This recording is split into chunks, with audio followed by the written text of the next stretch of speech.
Please click the subscribe button and the notification icon. It will help us a lot.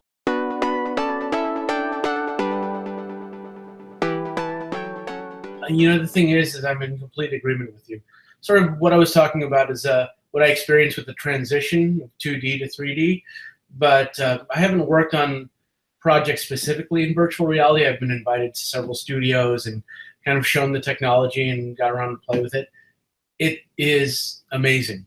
It is it's I shouldn't say ground, it's world changing, because the way that you can interact with it as a creative, let's talk about that for a moment, as an artist and how you make things.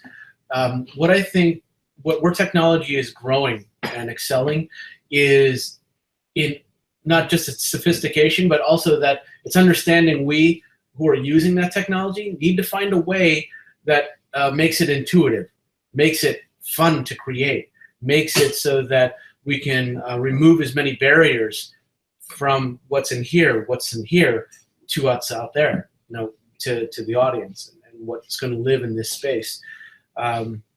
So I'm in total agreement with that. The few times I've experienced and sort of sat and looked at VR, I saw sort of a potential there that is kind of hard to grasp everything that you can do, but it's exciting, and I think it's going to change the game, not just for entertainment, but for how we learn and how we experience things. I think it's going to be fantastic.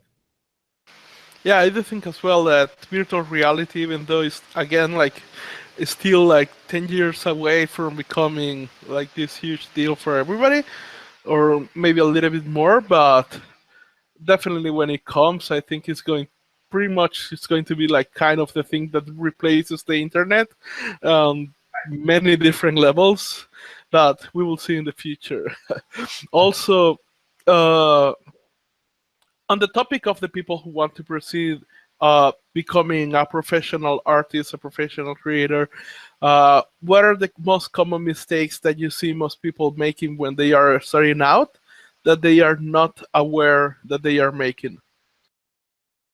I think one of the biggest things that are hurting students, young people who are sort of wanting to go into like animation specifically, is looking too much at what is ironically on the internet itself. And here's what I mean.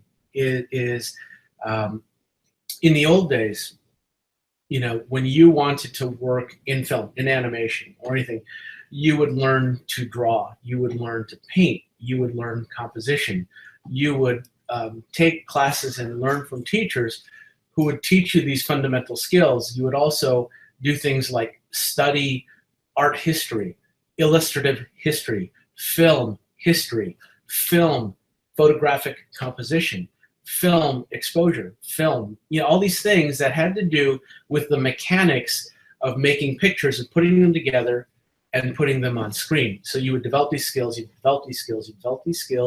you would learn about its different applications, and then you'd try to make the best stuff that you could and then bring it to film. And that still happens. But I think what happens now a lot of times is a student will look at a great piece of artwork on the internet and go, I want to be able to do that. And then their whole focus is on being able to do that one thing that they saw an image of. Not, I need to learn drawing fundamentals. I need to learn composition fundamentals. I need to learn storyboarding fundamentals. They look at the finished product and goes, I need to make a finished product. I need to make a finished product. I need to make a finished product. That's how I get work.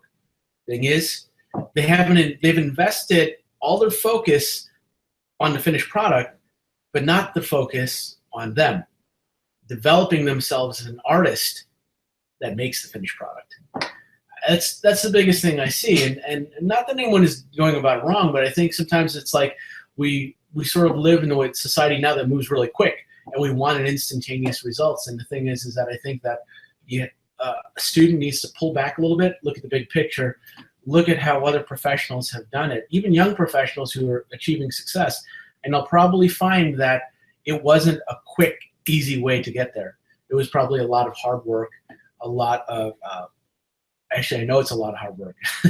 It's a lot of hard work, and it's a lot of learning and absorbing and becoming the best possible artist you can be, and then the byproduct of that is great pieces of art, as opposed to shooting for, I just want to make the great pieces of art and I want to get there as fast as I can. You know, it's like my advice would be to students is to have some patience and into investing in themselves to become that artist. And they're going to get it. They're going to get there, you know, soon enough. But all I need to do is focus on being a great artist and a great artist that produces great work, instead of comparing themselves to everyone that's putting up a piece of artwork on the internet and getting lots of likes. You know, they become a great artist, they make great art, they'll get the likes. Work on that first part, they'll get the letter. And the best end result is they'll have made a life and a career of making great art and becoming, you know, a better human being as an artist, instead of just simply someone who makes great pieces of art.